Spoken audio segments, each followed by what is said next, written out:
دعاء النبي عند الرياح والعواصف. ماذا كان يفعل النبي صلى الله عليه وسلم عندما يرى الريح والعواصف؟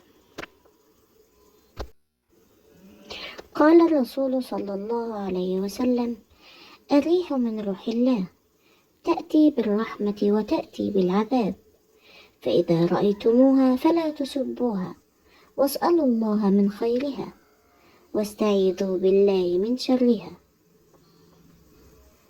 كان النبي صلى الله عليه وسلم إذا عصفت الريح قال: اللهم إني أسألك خيرها وخير ما فيها وخير ما أرسلت به، وأعوذ بك من شرها وشر ما فيها وشر ما أرسلت به.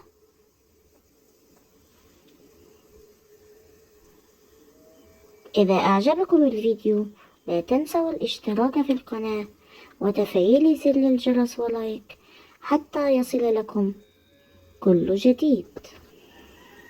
والسلام عليكم ورحمة الله وبركاته.